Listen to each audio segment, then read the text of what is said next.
Agora, velho Vamp, a gente tem que falar sobre o Scarpa. Porque se fala muito sempre de Dudu, Veiga, o próprio Gustavo Gomes, que é um monstro na zaga. Mas hoje eu coloco o Scarpa como principal jogador do Palmeiras. Hoje, nos últimos jogos. Porque o que ele vem decidindo de jogo, ontem, mais uma vez, bola parada contra o Palmeiras, é um pesadelo pro adversário. Porque ele bate falta, aí ele cobrou a falta que originou o gol do Murilo, ele bate escanteio, ele cobrou escanteio que sai o gol do Danilo. É um jogador hoje, eu não digo o melhor jogador do futebol brasileiro, porque eu coloco o Arrascaeta nessa posição. Mas é o jogador mais decisivo hoje do futebol brasileiro pela quantidade de gols que o Scarpa participa.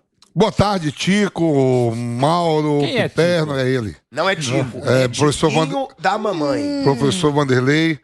Olha só, você vê que cada dia muda, né? Antes era o Rafael Veiga, o jogador mais decisivo, né? Antes da lesão. Depois da lesão. E aí o Scarpa bate bem na bola mesmo. Só que o Piperno falou, vem pro empate e tal. Imagina a perna dos jogadores do Palmeiras. O Piperno, as pernas dos jogadores também do Atlético, pesa também, viu? Porque, ó, esse ano já não tá mais na Copa do Brasil. 10 pontos atrás desse Palmeiras. 10 pontos atrás do Palmeiras, o brasileiro. E na hora que for caminhando ali, vai dizer, pô, se a gente perder aqui, praticamente o ano acabou pro Atlético Mineiro. Um time caro. Né? Você falou, o Palmeiras perdeu aí das 10, perdeu em 9, mas o Palmeiras tá vivíssimo no Campeonato Nacional. Principalmente diante dos seus rivais. Do Corinthians, 4 pontos, do Flamengo a 9 e do Atlético Mineiro 10. Você pega Atlético Mineiro e Flamengo, quando começa a temporada, os três que vai disputar pelo título brasileiro. Em relação ao jogo, mais por culpa do Cuca, né? A gente quer Eu sempre quis ver aqui, assim, Alex Ferguson, né? Ferguson, Ficou 10 anos, professor, 15 anos. O Cuca poderia dar uma... 36 a 2013. Não, o Cuca, cara... 6,5. O Cuca... Uma geração. Muito mais... O Cuca tem isso. Você podia... Foi campeão brasileiro, campeão da Copa do Brasil, podia pegar seus 30 dias de férias, voltar, retomar aquilo que ele vinha fazendo com o Atlético Mineiro, ele eliminado por causa de um gol, o gol fora de casa, né, pro Palmeiras na Libertadores. Aí o Cuca falou, não, vou descansar, todo direito, aí a vida pessoal de cada um, os problemas pessoais. Não, vou pra Copa, não sei o quê. Aí daqui a pouco, resolvi voltar. No final, faltando 3 meses pra acabar o campeonato. Já pensou se o Cuca fica nesse Atlético Mineiro a temporada toda? Não vem o Tuco Mohamed? O jeito que o Cuca é de organizar o time e tudo. Perdeu de 3-0 pro Inter, mas quem viu o jogo no segundo tempo, o Atlético perde gol demais no segundo tempo. 3 bolas na trave. É aquela bola que você vai, ataca e não faz. E o outro vai, ataca e faz. Quer dizer, já mudou a cara do Atlético Mineiro. Ontem, o primeiro tempo mesmo, eu estava ao lado do Júnior, do Luizão, assistindo o jogo. A gente, e um monte de palmeirense, eu digo, Palmeiras, o Cuca chegou já. O Jair voltou a jogar e não tava o Alan, né? Jogou o Otávio. Mas o segundo tempo foi uma tragédia também. Não. Né? Olha só, o primeiro tempo, o Palmeiras só teve aquela chance do gol anulado. E o chute do Scarpa do meio do foi campo a falta, que o Everton defendeu. Foi a falta, E aí o segundo tempo muda completamente. 2-0, eu digo, abriu 2-0. E agora, o que é que faz? Aí eu vi escutando depois o Mauro comentando, não ataca mais. O Atlético agora recua, o Palmeiras faz 2-1. Quem tá mais próximo de fazer o terceiro ou o segundo? Mas pode tomar o segundo. E toma, jogo aberto para o segundo jogo na próxima quarta-feira, né? Tem muita coisa para acontecer, principalmente na rodada de final de semana. O Atlético deve poupar os seus atletas, mas só que o time reserva do Atlético Mineiro estava escalando ali, vendo. É o time massa, claro. Guga, é Rabelo, é Hever, é Dodô, você tem o Pavon, você tem o Pedrinho, Kardec. Pedrinho. E o Palmeiras se dá o luxo até de repente, se poupar todo mundo e tropeçar no Campeonato Nacional, tem muito ponto de frente para que o Atlético Mineiro e o Flamengo tirem, né, no Campeonato Nacional. Então, o Atlético tem que se cuidar, agora é a vez. Lá era o quê? Caiu no Horto, tá morto, né? Mas não é, agora é Mineirão. Caiu no Mineirão, tá morto. E agora lá vai voltar aqui para a Arena do Palmeiras, que vai estar... Qual é a capacidade lá, Mauro?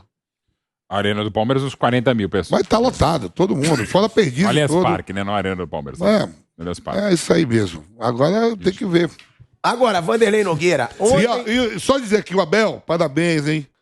Parabéns. Isso. Vou tomar Um marketingzinho, né? Cabeça fria, no meu caso, cabeça fria, peruca quente. É o marketing, tá coração, certo. não, peruca morna, coração quente e o virado pra lua. Né, não vou aqui estamos num programa Virado família, pra lua? virado pra lua. É porque a cabeça, coração, peruca e, Agora, e virado pra lua. Não conheço vencedor que é azarado. E Ô, tá virado Vanderlei pra lua. Nogueira, Tô pronto ontem pra tomar pancada. Não. Ontem, pra variar ontem, eu tretei com o Mauro César. E qual foi a treta? Surgiu o assunto de que o Palmeiras não perde fora de casa há mais de 3 anos na Libertadores. São 20 jogos de invencibilidade. Recorde histórico. É impressionante. Da competição. Sim. E aí o Bernardo Ramos, ele levantou a temática de que, mas também tem muitos adversários fáceis. E aí a gente começou a debater, eu falei que teve River Plate, teve Atlético Mineiro, teve o próprio Libertad, o Grêmio. E aí surgiu o assunto que o Piperno disse. Não vale altitude. Surgiu o assunto quando o Piperno diz: o Racing eliminou o Flamengo fora de casa na Libertadores de 2020. O Palmeiras atropelaria o Racing. E aí o Mauro César, eu concordei, e aí o Mauro César me espancou, como de costume. O Bernardo Ramos já mereceu espancado pelo que ele falou, mas tudo bem. Sim, e teve a treta. Não, mas ele concordou em termos com o Bernardo. E aí eu falei, vem cá, gente, mas o Palmeiras atropelaria o Racing, que o Flamengo foi eliminado.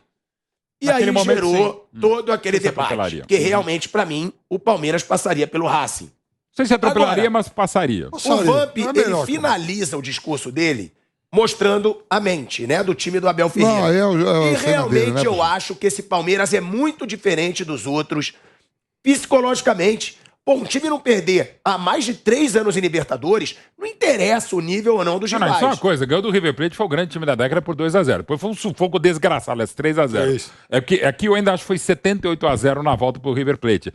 Gente, não dá, com todo respeito, eu adoro o Bernardo, mas aí não dá pra dizer, os adversários fracos, porque toda vez que eu for falar, você vai ter que analisar. Por exemplo, a primeira Libertadores que o Palmeiras ganhou em 99 é uma das mais difíceis da história. Mas não é pra toda hora falar isso. E adversários fracos, que inclusive, esse ano o Palmeiras pegou adversários que me pareciam muito fracos. Foram. Só que você viu o Emelec, o desespero foi pro Galo. Né? Então, assim, eu acho bem discutível. E estão falando de um time não é só campeão, é bicampeão. Né? E com um grande ataque, dizer que não tem repertório, tem. Que não era ofensivo, e é. Né? Então, eu acho assim, é fraco, mete 8-1, não é qualquer time mete 8-1. Como o Flamengo foi brilhante, está jogando até melhor que o Palmeiras, o 7-1, tem uma história fantástica, assim, eu acho dizer que 20 adversários fracos não se sustenta. E recorde, Agora, recorde. o que falar, Recorde Vanderlei, histórico, pô. desse aspecto do Palmeiras? Porque é muito difícil você ter um time tão forte dentro e fora de casa. Eu queria falar sobre alguns temas que foram colocados aqui sobre a mesa. Boa tarde a todos. Primeiro, com o Scarpa, veja, a gente já falou aqui no programa, eu falei a respeito, da maneira que ele vai chegar na Inglaterra. Vai chegar por cima. Tudo isso que acontece, o momento que ele está se preparando para sair, ele vai chegar numa situação muito bonita, confortável. Está jogando muito bem, está jogando jogos importantes e agradando. Eu disse antes do jogo, ontem, que o Palmeiras era favorito e que, na minha opinião, ganharia em Belo Horizonte.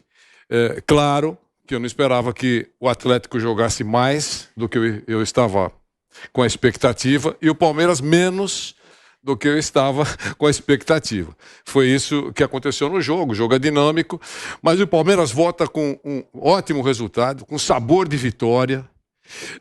Vai, na minha opinião, ganhar o jogo aqui em São Paulo, por vários motivos, né? Jogando sob... todo mundo se sente mais à vontade jogando sob o teto da sua casa, né? Ele tem potencial.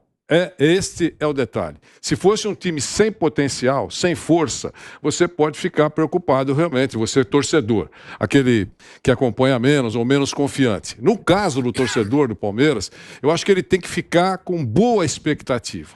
Claro que se não conseguir a classificação, será uma grande pancada, uma grande decepção, mas o resultado foi muito bom para o Palmeiras. Ele vai decidir e, na minha opinião, vai ganhar o jogo em São Paulo. O torcedor do Palmeiras que está com expectativa, que eu faço? Deve ter expectativa de bons ventos e não expectativa de tempestade.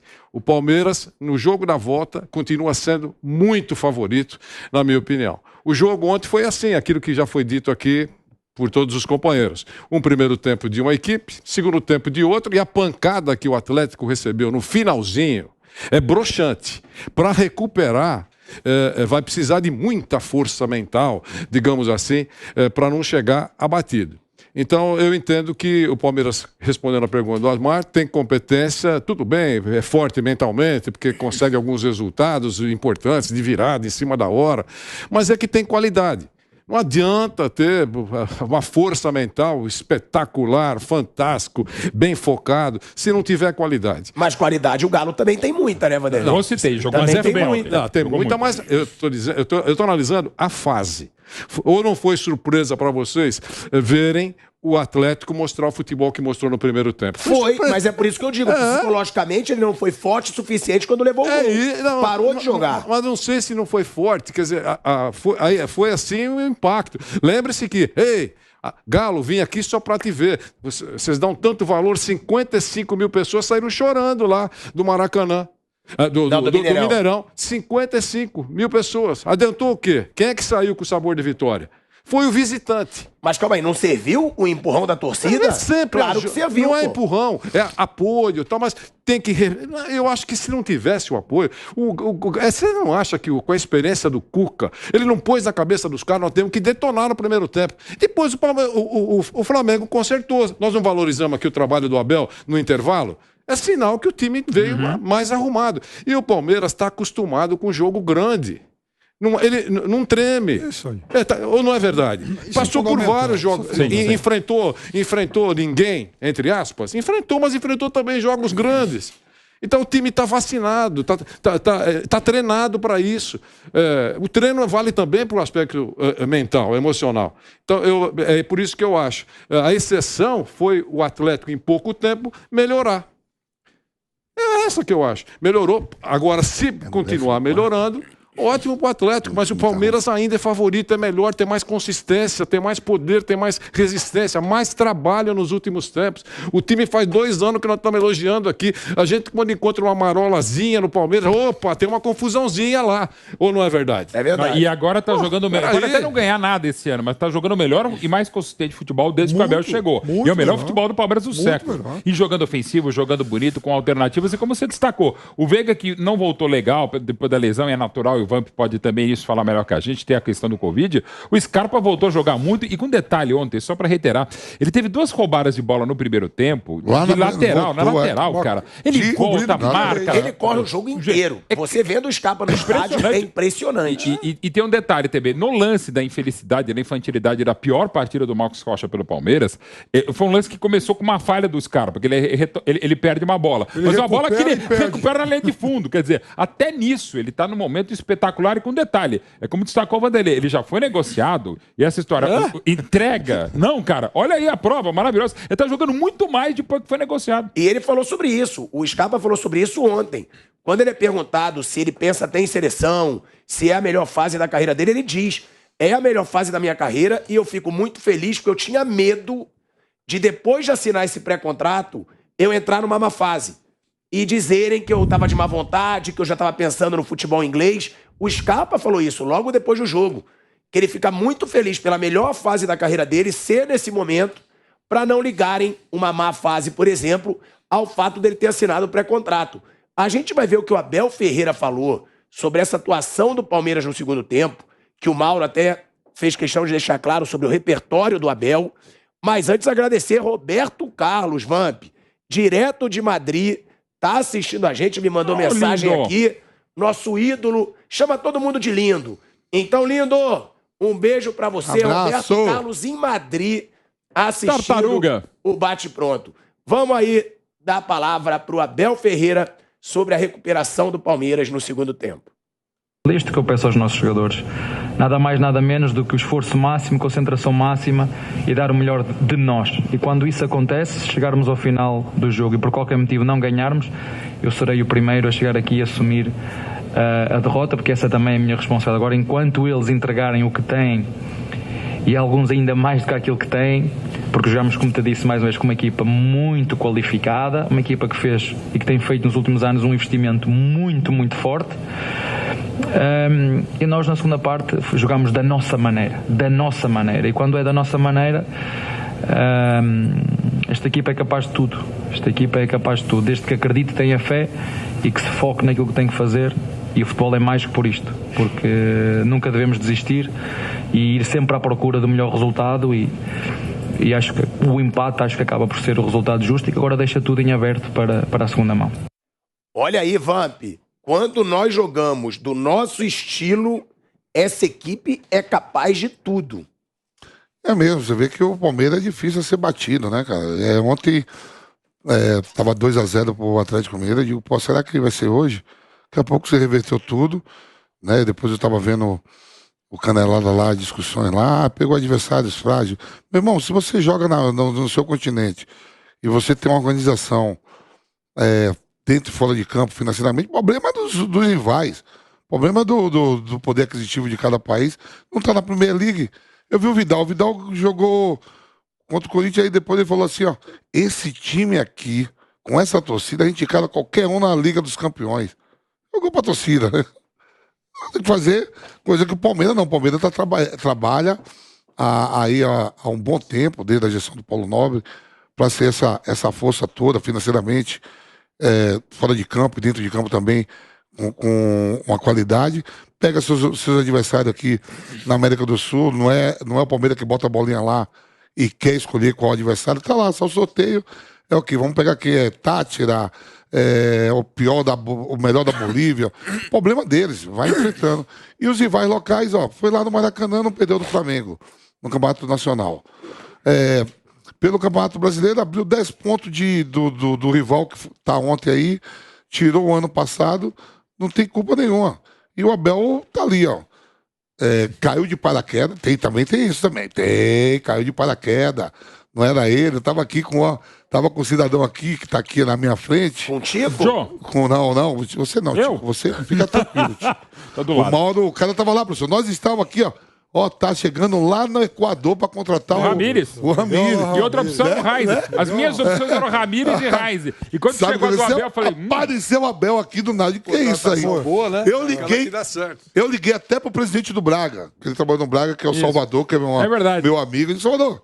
E aí, o Bruno, aí liguei pro Bruno, que é o cara que cuida das coisas do Jorge Jesus. Eu achei que era o mesmo que cuidava, não. Só que o Abel caiu de paraquedas, tá aí, ó. Hoje, apontado como o maior treinador da história do Palmeiras. Não, e tem outra, né? Se é tão fácil, por que os outros também não ficaram 3 anos sem perder? Embora o Flamengo seja agora 13 jogos, são 10 vitórias e 3 empates, desde aquela paulada pro Independente del Valle, também baita mérito. Assim, de novo, as estatísticas, não vou citar a frase que eu falei outro dia do Roberto Marinho, mas a gente adora no futebol meio que torturar as estatísticas para comprovar algumas teses. Você tem que analisar todas, em qualquer campo de jogo, não só no futebol. Mas em alguns casos, 20 jogos, nunca desde 1960 o time ficou 20 jogos. Será que é só um jogo fraco? É claro que não. Não, tirou o River, não importa. Gente, ano passado o Palmeiras teve um caminho mais complicado do que o do Flamengo. Você tomou um sufoco do River. Até a final. Mas você perdeu, você é campeão porque o André... Meu irmão, faz parte do contexto do jogo, aliás, da competição, isso tudo.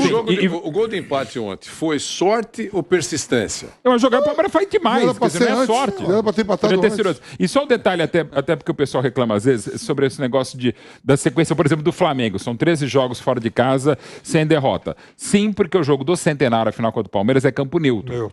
Então, por exemplo, não conta para o Palmeiras o jogo contra o Santos em campo neutro e nem o da final de 2020, nem de 21 no Uruguai contra o Flamengo. Então aí é campo neutro. É como visitante mesmo. O Flamengo está nessa sequência também impressionante de 10 vitórias e 3 empates sem derrota fora de casa, porque o jogo no Centenário não é um jogo fora de casa, é um jogo em campo neutro. Não, e tem muita coisa claro que tem muita coisa de estatística, a gente adora, as rodinhas, as mesas de boteco e tal, mas tem uma coisa, por exemplo, além dos grandões que o Palmeiras enfrentou fora, você tem um Del Valle, lá na altitude, todo mundo que foi jogar no Equador e perdeu. Enfim, esse time. O Palmeiras muito bem. O Palmeiras foi 5-0 em cima do Flamengo no Domenech. Dentro da competição, dentro do jogo, por exemplo, eu tive a oportunidade de ser campeão brasileiro em 98 e 99. Em 99, o Raí perde 2 pênaltis na semifinal por cima do Dida. Ainda pisa no Dida. O Raí perdeu. Eu joguei um Palmeiras e Corinthians, o SBT estava fazendo o Campeonato Paulista pela manhã, 11 horas da manhã. 2003. Eu dei um bico pra frente, o Lincoln desviou e o Mirandinha fez o gol. Aos 93, lembra esse jogo? Não, então falou assim, ó. 2003. Falou assim, pô, mas ó, você ganhou nos acréscimos. Eu falei, não acabou o jogo. Um gol no começo, um gol no final, e aí? E mérito que você acreditou. Que gente, não tem campeão azarado também, né?